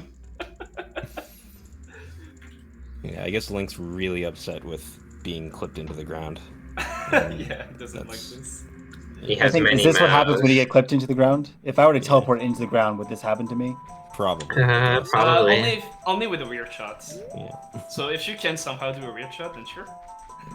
That's also how I look when I go underground. Wait, you've been underground before? Yeah. I'm not gonna ask questions. Just put a rock over your head. You're underground. You're right. I guess that's true.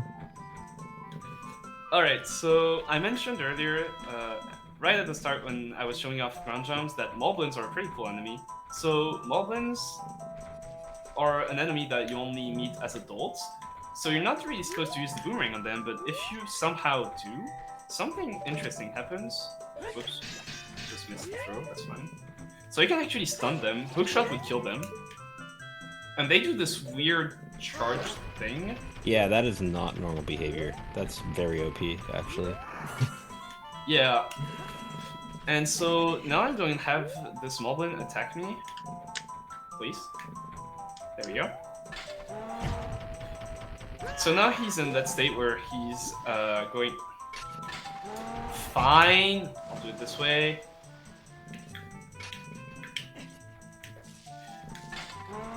Oh wait, I'm doing it the wrong way actually. Give me a second. I think I have to do it from here, yeah. There we go. So now he's attacking me, but if you can get him to go far enough back, you can get him to draw back into the water. Oh, come on. It's impossible.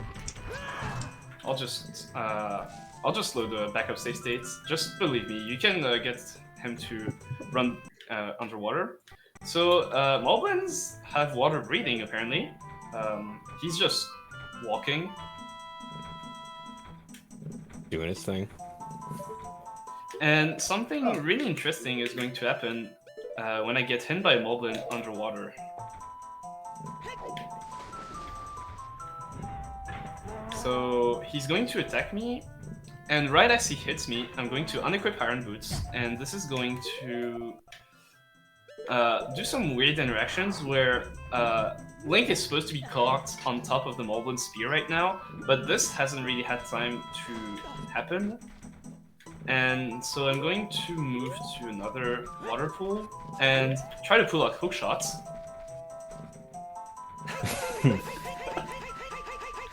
And yeah. It's not working. I can't do anything in that state right now. All I can do is target and shield. If you've seen Majora's Mask speedruns, this is a similar thing that happens when you do the Stone Tower bossy skip.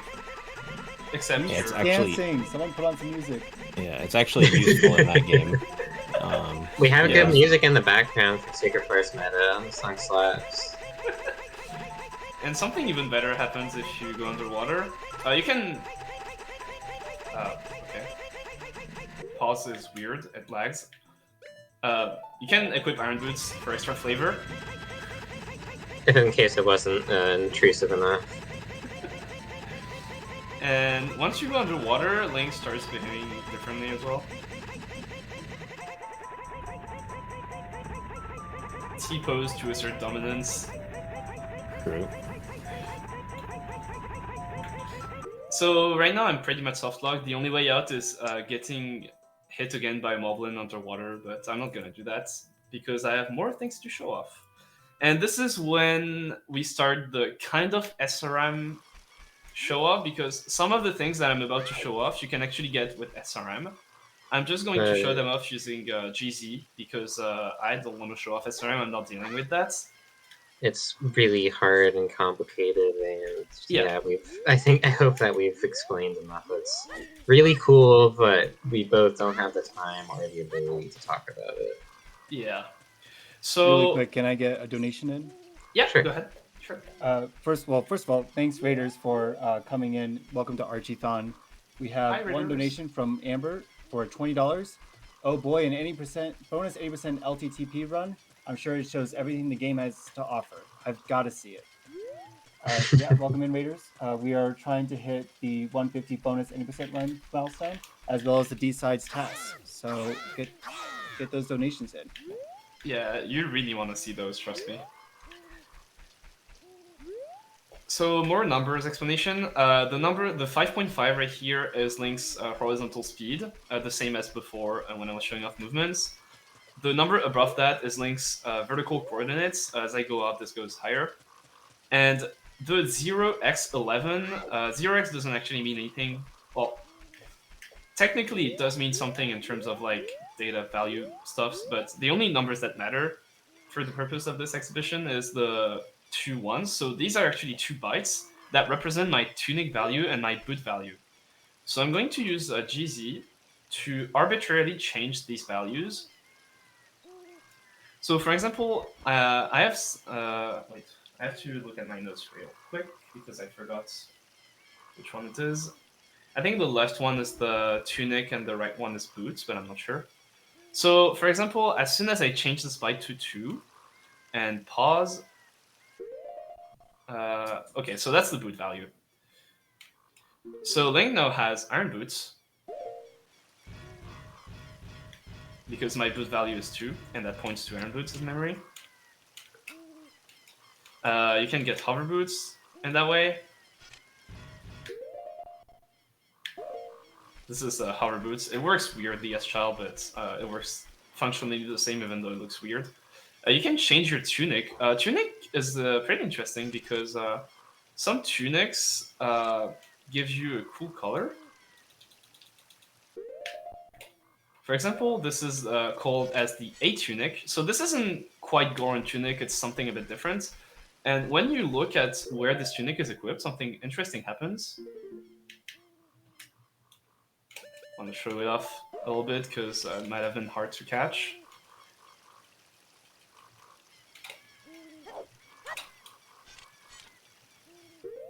Oh wow! You see that at the top of the screen?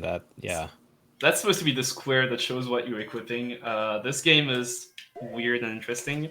There's also a bunch of different values. For example, I think this is the one that we get in 100% SRM. No, is it D? No. So D tunic is completely black. And this is, I think, the one. Yeah, so this is the tunic that you might recognize from 100% SRM runs if you've seen them. And 100% SRM actually has some really interesting boots that you can get. So my boot value is 1, but what if my boot value is F? So as I pause and unpause, you can see that Link is moving weirdly. Keep going. So boots are an item that define your gravity, and because you're not really supposed to have a boot value of F, so when the game's trying to read the like the specs, I would say, of these boots, it's reading garbage data, and it just so happens that the garbage data it's reading for gravity is 0. We now have And no yeah. gravity. That's not GZ flying. That's just Whee! the way physics works with this boot value. Is it a bird? Is it a plane? It's super No, it's just bad. Link. Yep. And So you can if just you're not careful, you can soft lock with this pretty easily. For example, if you do a backflip or get hit by a bomb, then you're Yeah. doomed. You can't jump slash out of this. You can't make yourself move downwards. There's nothing you can do. You're just soft locked. You can fly to the moon. Yeah. True. Well, there's and then beat actually Majora's Mask. there's actually another really good way to fly to the moon with boots. I forgot. I think it's these ones. The boots are pretty interesting. Whichever one, it's rocket boots. So yeah, I've never seen that before. Jesus. Oh, I just overflowed the cursor. This is a pretty easy way to just crash the game pretty quickly because you just go up too high and eventually it just has no idea what to do with the number. And then the equipment menu just dies. So This again, is just this is from one value having a number that the game didn't expect. Nothing else, right? Yeah, exactly. It's reading garbage data, so it has really high negative gravity. And here's the last one called Zero Boots. So is it not Zero Boots? Hold on, let me pause real quick. There we go. So right now, my entire stick is ESS. Zero Boots have no speed. So my only way to move is doing this. And as soon as I hit a wall, I just super slide backwards. And something really interesting happens when you use the first person item. And that's it, my game just crashed. Nice. So the camera goes so far out of bounds that the game has no idea what to do. And that about wraps it up for the Glitch exhibition. Thanks for having me. And Thanks for that. Yeah. If you found all these glitches really cool, watch the videos that Dan sent in the chat while the run was going on. I'll post those again. You can go check out 100% SRM run, which employs some of those boots, namely the F boots, in the run, and it's really cool. There's probably other videos that explain SRM in more detail than you can ever hope to. Yeah. This game is cool, and I hope that we were able to at least do it a little justice in the glitches that we were able to show in these 2 hours. No, everyone did great. I mean, this game is bloody complicated, so like the fact that you went through all that, I mean, it's done. really fun to watch when you have a basic understanding of how the glitches in the route you're watching work. It was also it was also really fun to prepare for because I got to learn a bunch of new glitches. Do you guys have any shoutouts before we move on? Shoutouts to Rin. That's my shoutout. Who's that? Oh, sorry. JEANBERNARDGAMING. Yeah. I'd like to shout out Simplex eating chips. And listen, it didn't happen, okay? You can't prove anything. You didn't have to say anything. And I want to also give a quick shout out to Marco, Zelda speedrunner, really great person, and he's the reason I got into this game. So, yeah, thanks, Marco. And thank you all for watching. I hope you enjoy the rest of the runs. Donate for the Into the Past 90% run. It's really cool. Thanks, runners. See y'all later. See ya. See ya. See ya.